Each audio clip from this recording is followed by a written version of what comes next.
بسم الله الرحمن الرحيم يا أيها الذين آمنوا اتقوا الله حق تقاته ولا تموتن إلا وأنتم مسلمون واعتصموا بحبل الله جميعا ولا تفرقوا واذكروا نعمة الله عليكم إذ كنتم أعداء فألف بين قلوبكم فأصبحتم بنعمته إخوانا وكنتم على شفا حفرة من النار فأنقذكم منها كذلك يبين الله لكم آياته لعلكم تهتدون صدق الله العظيم۔ حضرات پچھلے ہفتے آپ حضرات کے سامنے جو بیان ہوا وہ بغض و حسد اور اس کی برائیاں اور تباہیوں کے بارے میں بیانات ہوئی ہے نا۔ بغض و حسد یا یہ کینہ اور ان سب سے بڑی خرابی جو لازم آتی ہے ہمارے معاشرے میں، لوگ ایک دوسرے سے دور ہوتے چلے جاتے ہیں، اور جب تک آپ کی آپسی اتحاد اور اتفاق آپس میں نہیں ہوگا تو آپ کی قوت اور آپ کی قوم کی اور اپنی مضبوطی نہیں ہو سکتی ہے۔ یہ جس طرح سے آپ کے دین کو تباہ کر دینے والی چیزیں ہیں، ایسے ہی آپ کی دنیاوی اور معاشرتی زندگی کو بھی بگاڑ دینے والی چیزیں ہیں۔ اس لیے بھی ان سارے برے اخلاق سے بچنے کی سخت ضرورت ہے۔ انہی میں سے ایک اور جو ہے اللہ رب العزت فرماتا ہے قطع تعلق کے متعلق۔ قطع تعلق مطلب کہتے ہیں کسی سے اپنے تعلق کو ختم کر لینا۔ کوئی جو دوستانہ رشتہ ہے کسی سے، ہے نا، کسی سے کیا کہتے ہیں بھائی بہن کا جو رشتہ ہے، اور بہت سارے رشتے ہوتے ہیں، ہے نا، ایک تعلق ہوتا ہے، ایک ریلیشن ہوتا ہے، اس کو ختم کر لینا اس کی بہت بڑی وعید آئی ہے قرآن و حدیث میں۔ اللہ رب العزت فرماتا ہے، ترجمہ قرآن سے کی آیتیں تو میں نے پڑھ دی، ترجمہ اس کا سماعت فرمائے، اے ایمان والو اللہ سے اتنا ڈرو جتنا کہ اس سے ڈرنے کا حق ہے، اور دیکھو، ہے نا، ولا تموتن، اور آگے فرماتا ہے اور دیکھو مرتے دم تک مسلمان ہی رہنا، یعنی جب تک، یعنی کہ کامل مسلمان ہو کر ہی مرنا۔ تو مرنے کا وقت کوئی جانتا نہیں ہے، تو اس سے یہ مفہوم ہوتا ہے کہ مطلب زندگی بھر، ہے نا، کامل مسلمان بننے کی بھی کوشش کرتے رہنا ہے۔ یہ نہیں کہ آنے والے کل میں ہم صبح جائیں گے، توبہ کر لیں گے، صحیح کام کر لیں گے، ایسی بات نہیں، بلکہ ہمہ وقت ہمیشہ ہمیں اسلام کی صحیح تعلیم حاصل کرتے رہنا چاہیے۔ اور فرماتا ہے اللہ رب العزت کہ اللہ تعالیٰ کی رسی کو سب لوگ مل کر مضبوطی سے تھام لو اور پھوٹ نہ ڈالو۔ پھوٹ نہ ڈالو، دوسری بات اس کو کہہ سکتے ہیں تفرقہ نہ ڈالو، یعنی بٹو نہ، آپس میں ایک ہو کر رہو۔ اللہ تعالیٰ کی اس وقت کی نعمت کو یاد کرو جب تم ایک دوسرے کے دشمن تھے، ہے نا۔ یہ اہل عرب سے کہا جا رہا ہے کہ اہل عرب کا پہلا اگر تاریخی پس منظر آپ دیکھیں تو کیا کہتے ہیں، قبیلے میں جھگڑا، لڑائی، فساد، دنیا بھر کی باتیں سب پڑی ہوئی تھیں۔ حضور نبی رحمت عالم صلی اللہ علیہ وسلم کی بعثت کے بعد سب لوگ کو اکٹھا آپ نے کر دیا، سب لوگوں کو متحد اور متفق کر دیا۔ تو اسی احسان کا ذکر اللہ رب العزت فرما رہا ہے کہ اور اس وقت کی نعمت کو یاد کرو کہ جب تم ایک دوسرے کے دشمن تھے تو اس نے تمہارے دلوں میں الفت ڈال دی، بس تم اس کی مہربانی سے بھائی ہو گئے اور تم آگ کے گڑھے کے کنارے پہنچ چکے تھے، یعنی جہنم میں داخل ہونے والے تھے۔ اتنا زیادہ تمہارے اندر فساد ہو چکا تھا کہ تم جہنم میں ہی داخل ہو جاتے، لیکن جو ہے اللہ تعالیٰ نے تمہیں بچا لیا۔ یعنی اللہ تعالیٰ اسی طرح تمہارے لیے اپنی نشانیاں بیان کرتا ہے تاکہ تم ہدایت پاؤ۔ اس میں سب سے بڑی بات جو آج ہمیں جو سیکھنی ہے، جو سمجھنی ہے، اللہ رب العزت کا فرمان کہ آپس میں پھوٹ نہ ڈالو، ہے نا، اتفاق اور اتحاد کو خراب مت کرو، اس کو مت بگاڑو، بلکہ جتنی صورتیں بن سکتی ہیں اتحاد اور اتفاق کی، ان صورتوں کو اپناؤ، زیادہ سے زیادہ کوشش کرو، بلکہ چھوٹی موٹی بہت ساری غلطیاں ہوتی ہیں تو ان کو درگزر کر دیا کرو، ہے نا۔ انسان ہے تو انسان سے غلطیاں ہوتی رہتی ہیں، اپنے اتحاد اور اپنے اتفاق کو نقصان مت پہنچاؤ۔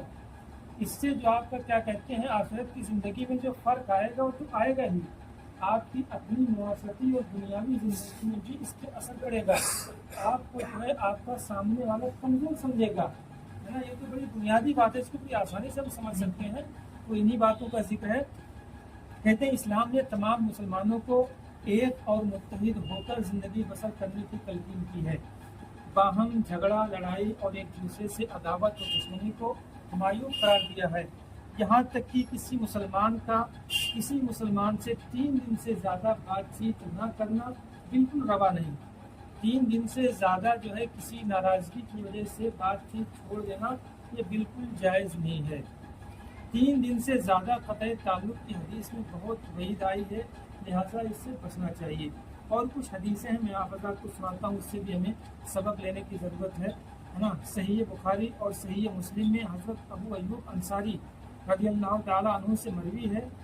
آپ فرماتے ہیں کہ رسول اللہ صلی اللہ تعالیٰ علیہ وآلہ وسلم نے ارشاد فرمایا، آدمی کے لیے یہ حلال نہیں کہ اپنے بھائی کو 3 دن سے زیادہ چھوڑ رکھے، یعنی 3 دن سے زیادہ کسی ناراضگی کی وجہ سے اس سے بات چیت نہ کرے۔ ایسا کرنا آدمی کے لیے حلال نہیں ہے کہ دونوں ملتے ہیں، ایک ادھر منہ پھیر لیتا ہے اور ایک ادھر منہ پھیر لیتا ہے، اس طرح سے آپس میں کرنا بالکل صحیح نہیں ہے۔ اور ان دونوں میں آگے فرماتے ہیں، اور ان دونوں میں بہتر وہ ہے جو پہلے سلام سے ابتدا کرے، جو پہل کرے سلام سے۔ یعنی جو ناراضگی ہو جاتی تو کچھ ٹائم کے لیے آدمی کیا کرتی غصہ میں ہے، اور اگر کچھ دیر کے لیے اس سے الگ ہو جاتا ہے تو اس میں کوئی بڑی بات نہیں ہے، لیکن اس کی حد جو زیادہ سے زیادہ وہ 3 دن ہے۔ 3 دن سے زیادہ ناراض نہیں رہنا۔ اس کے بعد ان دونوں میں بہتر وہی شخص ہوگا جو پہلے خود سے سلام کرے۔ ہاں، اب اگر پھر بھی وہ سامنے والا نہیں آپ کو رسپانس دے رہا ہے، سلام کا جواب نہیں دے رہا ہے، تو یہ سارا وبال اس کے اوپر ہے، آپ نے اپنی ذمہ داری ادا کر دی ہے نا۔ ہاں، یہ ذمہ داری صرف سلام کرنا ہی نہیں ہے، بلکہ اگر آپ کے دل میں، آپ کے ذہن میں اس کو نقصان پہنچانے کا کوئی کیا کہتے ہیں کوئی نقصان پہنچانے کا ارادہ آ گیا تھا تو اس کو نقصان تو بالکل نہ پہنچائیں۔ اگر آپ سے نہیں بول رہا ہے، آپ کو بھاؤ نہیں دے رہا، آپ کو رسپانس نہیں دے رہا ہے، آپ نے سلام سے ابتدا کر دی، لیکن نقصان نہ پہنچے، وہ اپنا آپ اس کا معاملہ ہے، وہ آپ کو جو کیا کریں رسپانس نہیں دے رہا، اس کا ذمہ دار وہ ہے، اس کا گناہ تو مستحق وہ ہوگا ہے نا۔ اس لیے جو ہے ہمیں اپنی طرف سے جو کرنا ہے، ہم اپنی طرف سے اس کا نقصان نہیں کریں گے، اور ہم نے ابتدا کر دی تو ہم اس کے ثواب کے مستحق ہو گئے، اور وہ 3 دن والی جو وعید ہے اس سے بھی ہم جو بڑی ذمہ ہو گئے، اب وعید کے اندر ہم داخل نہیں ہیں۔ اور ایک دوسری حدیث ہے جس کو ابو داؤد نے حضرت عائشہ صدیقہ رضی اللہ تعالیٰ عنہ سے روایت کیا ہے، آپ فرماتی ہیں کہ رسول اللہ صلی اللہ تعالیٰ علیہ وسلم نے فرمایا، کسی مسلمان کے لیے درست نہیں کہ دوسرے مسلمان کو 3 دن سے زیادہ چھوڑ رکھے، اسی کی ہم معنی حدیث ہے بھی، جب اس سے ملاقات ہو تو 3 مرتبہ سلام کرے، اگر اس نے جواب نہیں دیا تو اس کا گناہ بھی اسی کے ذمہ ہے، یعنی جس نے پہل کر لیا ایک بار نہ کرے، کم سے کم 3 بار ایسا کر لے، 3 بار ایسا کر لیا تو اب سامنے سے رسپانس نہیں مل رہا ہے تو اس کا ذمہ دار اور اس کا گنہ گار وہ سامنے والا ہے، آپ نے اپنا کام کر دیا، اپنی ذمہ داری ادا کر دی۔ اور ابو داؤد کی ہی حدیث ہے نا، یہ روایت کرتے ہیں کہ رسول اللہ صلی اللہ تعالیٰ علیہ وسلم نے فرمایا، جو شخص اپنے بھائی کو سال بھر چھوڑ دے، وہ تو 3 دن کی بات رہی، اگر دوسری روایت میں ہے کہتے ہیں کہ اگر اپنے بھائی کو سال بھر چھوڑ دے تو یہ اس کے قتل کے مثل ہے، یعنی جیسے قتل کرنا گناہ بہت بڑا گناہ ہے، ایسے سال بھر اس کو چھوڑے رکھنا بہت بڑا گناہ ہے، کہ دونوں لوگ آپس میں کیا کہتے ہیں کمزور سمجھے جاؤ گے۔ ایک مسلمان کا دوسرے مسلمان سے اس طرح سے قطعی تعلق ہونا مطلب یہ کہ بہت بڑا گناہ ہے، جرم عظیم ہے، اس طرح سے بالکل نہیں ہونا چاہیے۔ ہاں، مسافت کی دوری ہے، آپس میں مل نہیں سکتے تو دوسری بات ہے، لیکن آج کی ٹیکنالوجی کے دور میں مل نہ سکتے ہو لیکن میسج اور کالنگ کے ذریعے سے تو بات ہو ہی سکتی ہے نا، تو یہ سارے معاملات پھر بھی حل ہو سکتے ہیں، ملاقات نہ ہو لیکن یہ کیا کہتے ہیں گفتگو کو ختم کرنے والا معاملہ یہ ختم کیا جا سکتا ہے۔ اور ایک دوسری حدیث ہے جس کو امام احمد بن حنبل نے حضرت ابو ہریرہ رضی اللہ تعالیٰ عنہ سے روایت کیا ہے، یہ حضرت ابو ہریرہ رضی اللہ تعالیٰ عنہ فرماتے ہیں کہ رسول اللہ صلی اللہ علیہ وسلم نے فرمایا،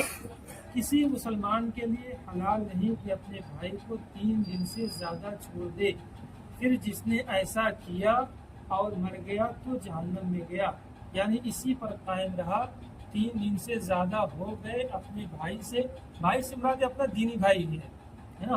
کوئی بھی ہو، اگر اپنے بھائی سے 3 دن سے زیادہ قطع تعلق رہا تو مر گیا تو وہ جہنم میں جائے گا، مطلب اس کا یہ ہوا یہ اتنا بڑا گناہ ہے کہ اس کی سزا بھگتنے کے لیے جہنم میں جانا ہوگا ہے نا، اس کی سزا جہنم ہی ہے، جب تک اس کی سزا پوری نہیں ہوگی جہنم سے نکلے گا نہیں وہ انسان ہے نا سماجی اور معاشرتی طور پہ نہایت ہی زیادہ کمزوری آتی ہے ہمارے اپنے آپس میں، ہے نا. اگر ہمارے اندر اتفاق اور اتحاد نہ ہو، اس کا تو بخوبی اندازہ ہم خود لگا سکتے ہیں. اس لیے کافی حد تک ہمیں کوشش کرنا ہے کہ اپنے دوست احباب اور محلے دوست والوں سے اتحاد و اتفاق بنا کر رکھا جائے. اور یہیں پر یہ بھی ایک بات غور کرنی چاہیے، جب یہ ایک عام لوگوں کے لیے یہ مسئلہ ہے، یعنی کہ نہ ہمارا سگا بھائی ہے، نہ ہمارا تایا ہے، نہ چچا ہے، نہ کیا کہتے ہیں پھوپھا ہے، نہ کیا کہتے ہیں خالو یا خالہ ماموں، اس طرح کا کوئی رشتے دار نہیں ہے. یہ ایک عام مسلمان کے لیے یہ سارے احکام ہیں. تو ظاہر سی بات ہے ان سارے رشتے داروں کے لیے تو اور سخت احکام ہوں گے. ان سے قطع تعلق ہو جانا، ان سے رشتے اور ناطے کو توڑ دینا اور بڑا گناہ ہوگا. بلکہ کیا کہتے ہیں حدیث میں اس کا بھی ذکر آیا ہے کہ رزق یعنی روزی روٹی میں اضافہ کرنا اور عمر میں بڑھانے کا جو ایک طریقہ یہ ہے، بڑھانے کا ایک طریقہ یہ بھی ہے کہ اپنے رشتے داروں کے ساتھ صلہ رحمی کی جائے. یعنی جو تعلقات ہیں، جو ریلیشن شپ ہیں، ہے نا، اس کو خوشگوار کیا جائے. رشتے داری کو جو ہے اس کو کیا کہتی ہے، اس میں بہتری پیدا کی جائے. اس سے اللہ رب العزت آپ کے رزق میں بھی اضافہ فرمائے گا اور آپ کی عمر میں بھی اضافہ فرمائے گا. اور اسی کے برعکس اگر یہ صلہ رحمی یعنی رشتے داری کو آپ نہیں نبھاتے ہیں بلکہ رشتے داری کو ختم کرتے ہیں، توڑنے والے ہیں، تو رزق میں بھی ایک کمی ہونے کا سبب ہے اور عمر کی کمی ہونے کا بھی سبب ہے. اس لیے جہاں ہمیں اپنے آس پاس کے اپنے مسلمان بھائیوں سے ہے نا رشتہ اور دوستانہ تعلق بنا کے رکھنا ہے، ایسے ہی اپنے جو خاص اور سگے رشتے داروں کو بھی اپنے آپ میں جو جوڑ کے رکھنا ہے نا. اس میں جس طرح سے آپ کا دینی فائدہ ہے، اخروی فائدہ ہے، اسی طرح سے آپ کا جو ہے معاشرتی اور دنیاوی فائدہ بھی ہے کہ آپ کے مد مقابل کو آپ کی قوت اور آپ کی طاقت اور آپ کے اتحاد و اتفاق کا اندازہ ہوگا اسے، تو آپ کے ساتھ وہ برائی کرنے کا ارادہ نہیں رکھے گا. یہ چند باتیں نہیں، ہمیں اس پر عمل کرنے کی کوشش کرنی چاہیے تاکہ جو ہے ہم دین و دنیا میں کامیاب ہو سکیں. اللہ رب العزت ہمیں توفیق عطا فرمائے. واخر دعوانا الحمدللہ رب العالمین. السلام علیکم.